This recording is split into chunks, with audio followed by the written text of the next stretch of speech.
നാരായണം നമസ്കൃത്യ നരം ജൈവ നരോത്തമം ദേവീം സരസ്വതിം വ്യാസം തതോ ജയമുദീരയേത്. എല്ലാവർക്കും നമസ്കാരം. മഹാഭാരതം പ്രഥമ സ്കന്ധം 19-ാമത്തെ അധ്യായം.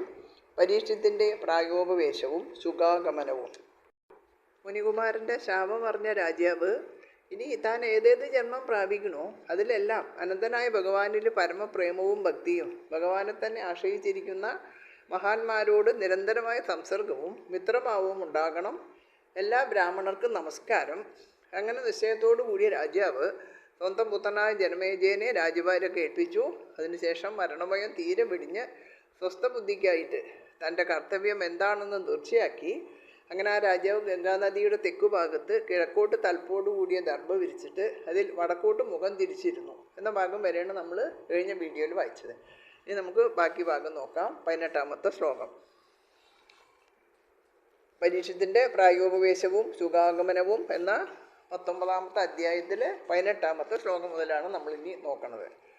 ഏവം ച തസ്മിൻ നരദേവദേവേ പ്രായോപവിഷ്ടേ ദിവിദേവ സംഘ പ്രശസ്യ ഭൂമോ വികിരൺ പ്രസൂനേർ മുദാ മുഹുർദുന്ദുഭയശ്ചനേതു.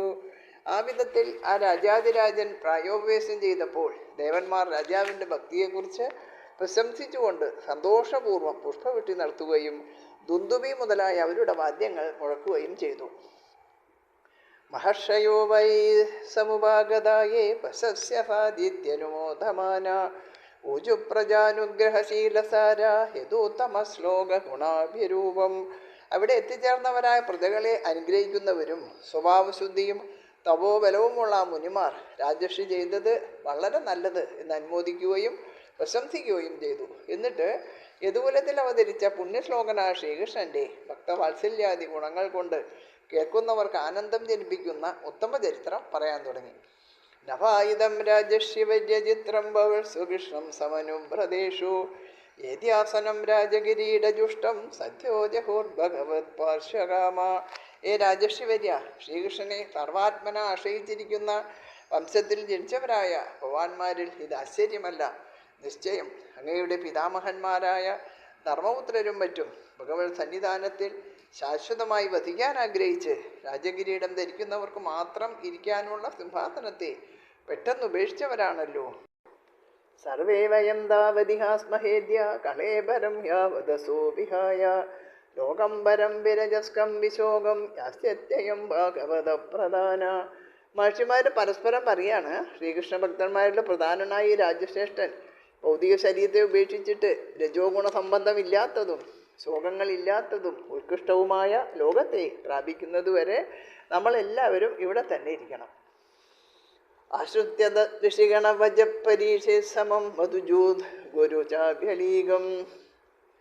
ആശ്രിത്യ തൃഷിഗണവജപരീക്ഷേ സമം മധുജൂത് ഗുരുചാഭ്യലീകം.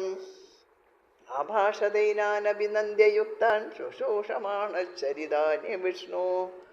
പരീക്ഷിത രാജാവ് പക്ഷപാതമില്ലാത്തതും കപടമില്ലാത്തതും അമൃതം ഒഴുകുന്നതും ഗംഭീരവും ഏറ്റവും ഉചിതവുമായ ഋഷിഗണങ്ങളുടെ വാക്യത്തെ കേട്ടിട്ട് അവരെ അഭിനന്ദിച്ചിട്ട് വിഷ്ണുകഥകൾ കേൾക്കാനുള്ള ആഗ്രഹത്തോടെ പറഞ്ഞു. സമാഗത സർവദയേവ സർവേ വേദായതാ മൂർത്തിധരാ സ്ത്രീപൃഷ്ടേ നഹാദവാമുത്ര ജഗശ്ചനാർത്ഥ ഹൃദയപരാനുഗ്രഹമാത്മശീലം. 3 ലോകങ്ങളിലും ഉപരിയായ സത്യലോകത്തിൽ മൂർത്തിരൂപത്തിലുള്ള വേദങ്ങളെ പോലെ ഇരിക്കുന്ന നിങ്ങൾ എല്ലാ ദിക്കിലും നിന്ന് വന്നവരാണ്. ആത്മസ്വരൂപമായ അന്യരെ അനുഗ്രഹിക്കുക എന്നതൊഴിച്ച് മറ്റൊരാഗ്രഹവും ഇഹത്തിലും പരത്തിലും ഇല്ലാത്തവരാണ്. തതശ്ചവപൃച്ഛമിമം വിപൃച്ഛേ വിശഭ്യ വിപ്രാഹിതി കൃത്യതായാം സർവാത്മനാമ്രിയമാണൈശ്ച കൃത്യം ശുദ്ധം ജതത്രാമൃഷദാഭിയുക്ത. ഏ അഭിജ്ഞന്മാരായ വിപ്രന്മാരെ, നിങ്ങൾ എന്ത് തീർച്ചപ്പെടുത്തി പറയുന്നുവോ അതാണ് ചെയ്യേണ്ടതെന്ന വിശ്വാസത്തോടെ ഞാൻ ചോദിച്ചു കൊള്ളട്ടെ. എല്ലാ അവസ്ഥയിലും വിശേഷിച്ച് മരണാസന്നമായ അവസ്ഥയിൽ മനുഷ്യർ ചെയ്യേണ്ടതും പാപസംബന്ധം ഇല്ലാത്തതുമായ കാര്യം എന്താണ് എന്ന് നിങ്ങൾ ആലോചിച്ച് തീർച്ചപ്പെടുത്തി എന്നോട് പറയുവേൻ. തത്രാഭവത് ഭഗവാൻ വ്യാസപുത്രോ യദുച്ഛയാ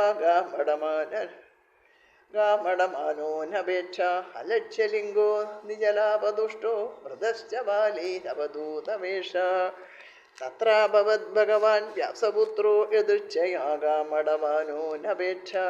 അലക്ഷ്യലിംഗോ നിജലാപതുഷ്ടോ പ്രദർശവാലീരവധൂതവേഷ സർവത്ര ഗോവിന്ദ നാമ സങ്കീർത്തനം. ഗോവിന്ദ ഗോവിന്ദ. ആ സമയത്ത് ജ്ഞാനസ്വരൂപനും സദാ സഞ്ചരിച്ചു കൊണ്ടിരിക്കുന്നവനും ആഗ്രഹങ്ങളില്ലാത്തവനും ബ്രാഹ്മണാദികൾക്കുള്ള അടയാളങ്ങൾ ഒന്നും ദേഹത്ത് ധരിക്കാത്തവനും വസ്ത്രം പോലും ഇല്ലാത്തവനും ആത്മാനന്ദം കൊണ്ട് പരമസന്തുഷ്ടനും അവധൂതവേഷനും ബാലന്മാരാലും സ്ത്രീകളാലും ചുറ്റപ്പെട്ടവനുമായ വ്യാസപുത്രൻ ശ്രീ ശുഗബ്രഹ്മർഷി എതിർച്ചയാ അവിടെ ആഗതനായി. തം ദുഷ്ടവർഷം സുകുമാരപാദ കരോരുവാഹുംസകപോലഗാത്രം ചാർവായദാക്ഷോന്നസ തുല്യകർണ സുബ്രാനണം കൊമ്പുസുജാതകണ്ഠം. അദ്ദേഹത്തിൻ്റെ ശരീരം കണ്ടാൽ 16 വയസ്സുള്ളവൻ, മാർദ്ദവമുള്ള കാലുകൾ, കൈകൾ, തോളുകൾ, തുടകൾ, കവിൾത്തടങ്ങൾ, ശരീരം എന്നിവയോടുകൂടിയവനും മനോഹരമായ നീണ്ട കണ്ണുകളും നീണ്ട നാസികയും സമങ്ങളായ ചെവികളും ഉള്ളവനും ശോഭനമായ പുരികങ്ങളും ശംഖുപോലെ സുന്ദരമായ 3 രേഖകളുള്ള കഴുത്തുള്ളവനും ആയിരുന്നു. നിഗൂഢജത്രും മൃദുതുംഗവക്ഷസം ആവർത്തനാഭിംബലിവൽഭുതരം ച ദിഗംബരം വക്രവികീർണകേശം പ്രലംബബാഹും സമരോത്തമാപം. കഴുത്തിനു കീഴെയുള്ള 2 എല്ലുകൾ മാംസത്താൽ മറയ്ക്കപ്പെട്ടതും വീതിയും ഉയരവുമുള്ള മാറിടും, ചുഴി പോലെ വൃത്താകാരമായിട്ടും അഗാധമായും ഇരിക്കുന്ന നാഭിവലികളാൽ മനോഹരമായ ഉദരം. അഗാധമായും ഇരിക്കുന്ന നാഭി, വലികളാൽ മനോഹരമായ ഉദരം എന്നിവയുള്ള അദ്ദേഹം ഈ ദിക്കുകളെ തന്നെ വസ്ത്രമാക്കിയിരിക്കുന്നു. ചുരുണ്ട് നീണ്ടു കിടക്കുന്ന തലമുടി അഴിഞ്ഞു ചിതറിക്കിടക്കുന്നു. നീണ്ട കൈകളും ഉത്തമദേവന്റെ ശോഭയുമുള്ളവനായിരുന്നു അദ്ദേഹം. ശ്യാമം സദാ പീച്ചവയോങ്ക ലക്ഷ്മ്യ സ്ത്രീണാം മനോജ്ഞം രുചിരസ്മിതേന പ്രത്യുത്തിദാസ്തേ മുനയസ്വാസനേഭ്യസ്തല്ലക്ഷണജ്ഞോഹവിഗൂഢവർച്ചസം. നല്ല ശ്യാമള നിറമുള്ളവനും സദാ മനോഹരമായ വയസ്സുകൊണ്ടും, അതായത് എന്നും 16 വയസ്സാണ് എന്നാണ് പറയുന്നത്, യൗവനകാന്തി കൊണ്ടും സ്ത്രീകളുടെ മനസ്സിനെ ഹരിക്കുന്നവനും പുഞ്ചിരിയാൽ മനോഹര സ്വരൂപനുമായ ആ ശുഗബ്രഹ്മർഷി ഗൂഢമായ കാന്തിയോട് കൂടിയിരുന്നുവെങ്കിലും കണ്ടയുടനെ അദ്ദേഹത്തിൻ്റെ ലക്ഷണങ്ങൾ നന്നായി അറിയുന്ന മുനിമാരെല്ലാവരും അവരുടെ ആസനങ്ങളിൽ നിന്നും എണീറ്റു എതിരേറ്റു. സവിഷ്ണോ രാതോദിതയ ആഗതായ തസ്മൈ സവര്യാം ശിരസാ ജഹാര യതോ നിവൃത്താഹി ബുധാ സ്ത്രീയോർഭഗ മഹാസനേ സോമവിവേശഭൂജിത. പരീക്ഷിത് മഹാരാജാവ് സമീപത്ത് വന്നിരിക്കുന്ന മഹാത്മാവായ ആ അതിഥിയെ ശിരസ്സുകൊണ്ട് നമിച്ച് പൂജിച്ചു. അത് കണ്ടപ്പോൾ ആ ദിവ്യമഹർഷിയുടെ പിന്നാലെ വന്നിരുന്ന അറിവില്ലാത്ത കുട്ടികളും സ്ത്രീകളും മടങ്ങിപ്പോയി. രാജാവിനാലും മഹർഷിമാരാലും പൂജിക്കപ്പെട്ട ശുഗബ്രഹ്മർഷി മഹത്തായ ആസനത്തിൽ ഉപവിഷ്ടനായി.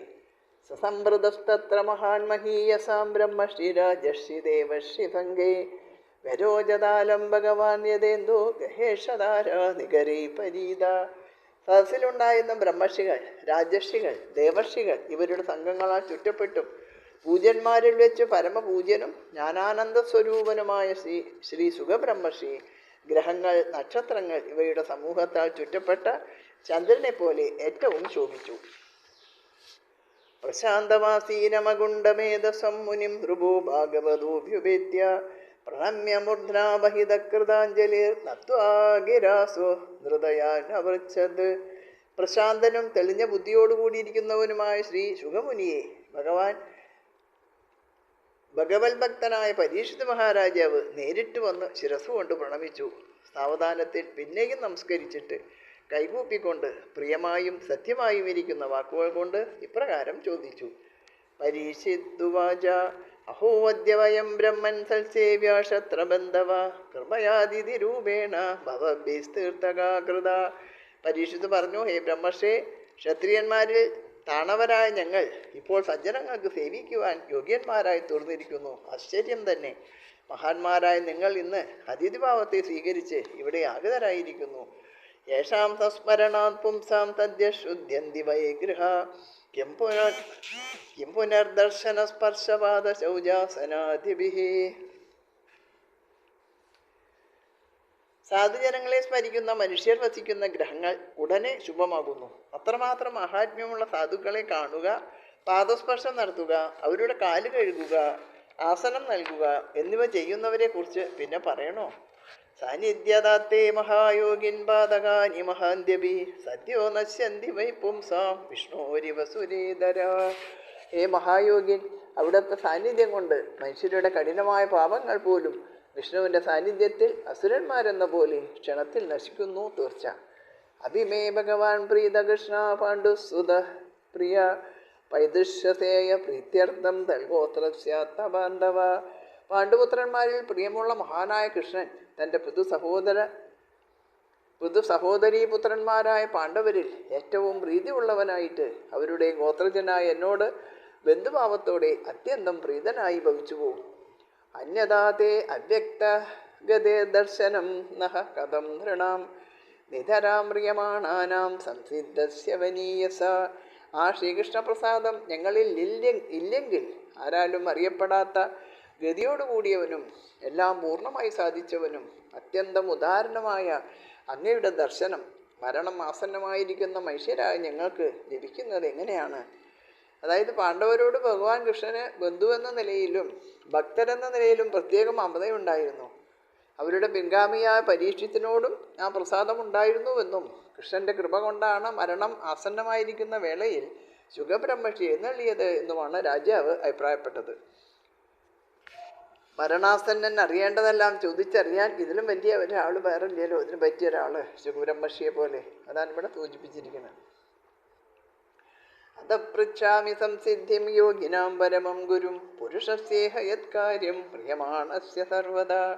അതുകൊണ്ട് ജന്മോദ്ദേശത്താൽ വേണ്ട പോലെ സിദ്ധി പ്രാപിച്ചവനും യോഗികളിൽ വെച്ച് പരമശ്രേഷ്ഠനും ഗുരുവുമായ അങ്ങയോട് മരണമെടുത്തിരിക്കുന്ന ഒരുവൻ സർവാത്മന ചെയ്യേണ്ടതായ പ്രവൃത്തി എന്താണ് എന്ന് ഞാൻ ചോദിച്ചു കൊള്ളുന്നു. യശ്രോതവ്യമതോ ജപ്യം യത് കർത്തവ്യം നൃവിപ്രഭോ സ്മർത്തവ്യം ഭജനീയം വാ ബ്രൂഹിയദ്വാ വിപര്യം. അല്ലയോ ഭഗവാൻ, മനുഷ്യൻ ഈ അവസരത്തിൽ എന്താണ് ശ്രവണം ചെയ്യേണ്ടത്? ജപിക്കേണ്ട മന്ത്രം ഏതാണ്? സ്മരിക്കേണ്ട രൂപം ഏത്? ഭജിക്കേണ്ടതായ സ്വരൂപം ഏതാണ്?